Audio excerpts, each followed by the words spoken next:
পৃথিবীর এমন কিছু জায়গা আছে যেখানে ঈশ্বরের উপস্থিতি অনুভব করা যায় প্রতিটি ধূলিকণাতেও। উড়িষ্যার পবিত্র পুরী ধাম জগন্নাথ মন্দির এমনই এক স্থান। হাজার বছর ধরে এই মন্দিরকে ঘিরে জন্ম নিয়েছে অসংখ্য অলৌকিক কাহিনী, অগণিত রহস্য।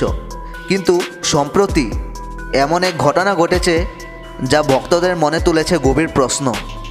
এক ঈগল মন্দিরের মাথা থেকে ছিঁড়ে নিয়ে গেল জগন্নাথ দেবের পবিত্র পতাকা। ভক্তদের চোখের সামনে এই অলৌকিক দৃশ্য। প্রশ্ন একটাই, এটা কি ঈশ্বরের পাঠানো কোনো ইঙ্গিত? এটা কি সত্যি এক শুভ সংকেত, নাকি এর আড়ালে লুকিয়ে আছে কোনো অমঙ্গলের ছায়া? আজ আমরা জানব এই রহস্যের আড়ালে লুকিয়ে থাকা গভীর সত্য। চলুন শুরু করি। প্রশ্ন একটাই, ঈগলের এই পতাকা ছিঁড়ে নিয়ে যাওয়া কি সত্যি কোনো শুভবার্তা ছিল, নাকি এর আড়ালে লুকিয়ে আছে এক অজানা অশুভ সংকেত?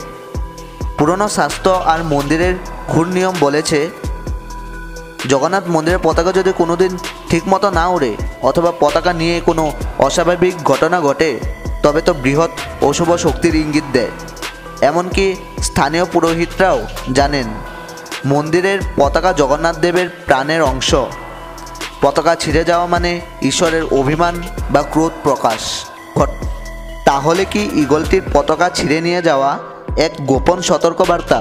ভক্তরা প্রশ্ন তুলছেন, মন্দিরের আকাশে এত নিরাপত্তা থাকা সত্ত্বেও কিভাবে এমন এক অলৌকিক ঘটনা ঘটল? কেন ঈগলটি ঠিক সেই মুহূর্তে এসে পতাকা টেনে নিয়ে গেল, যখন হাজার হাজার ভক্তের প্রার্থনা ধ্বনি আকাশ ভেদ করছিল? শাস্ত্রে বলা আছে, প্রকৃতি যখন নিজের ভারসাম্য হারায়, যখন মানবজাতি ভক্তি থেকে সরে যায়, যখন পবিত্র স্থানগুলিতে প্রবেশ করে অহংকার, লোভ আর স্বার্থ, তখন ঈশ্বর কোনো অদ্ভুত সংকেত পাঠান।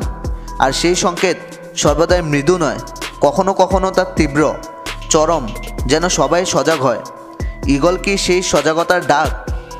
পতাকা ছিঁড়ে নিয়ে ঈগল কি আমাদের বলল, তোমরা সতর্ক হও, তোমরা তোমাদের ভক্তি পরিশুদ্ধ করো, নইলে সময়ের গতি অনিবার্য। অনেক ব্যক্তিরা বলেছেন এই ঘটনার পরে অদ্ভুত পরিবর্তন এসেছে চারপাশে। কেউ কেউ অনুভব করছেন বাতাস ভারী হয়ে উঠছে, কেউ বলেছেন মন্দিরের চত্বরের আবহ যেন অদৃশ্য কোনো শক্তিতে আচ্ছন্ন হয়েছে। এমনকি কয়েকদিনের মধ্যে স্থানীয় অঞ্চলে কিছু অস্বাভাবিক প্রাকৃতিক পরিবর্তন লক্ষ্য করা গেছে। বৃষ্টিবিহীন দিনে হঠাৎ ঝড় উঠেছে, পাখিরা দল বেঁধে হঠাৎ করে মন্দিরের অঞ্চল ছেড়ে অন্যদিকে চলে গেছে। প্রশ্ন আরও ঘনীভূত হচ্ছে, এটা কি কোনো প্রাকৃতিক ঘটনা, নাকি ঈশ্বরের সতর্ক বার্তা? পুরী মন্দিরের ইতিহাস ঘেঁটে দেখা যায়, অতীতেও যখন পতাকা নিয়ে অস্বাভাবিক কিছু ঘটেছিল, তখন বড় ধরনের দুর্যোগ নেমে এসেছিল রাজ্যে। মহামারী, দুর্ভিক্ষ, সাম্রাজ্যের পতন সবই ঘটেছিল মন্দিরের পতাকার রহস্যময় সংকেতের পর।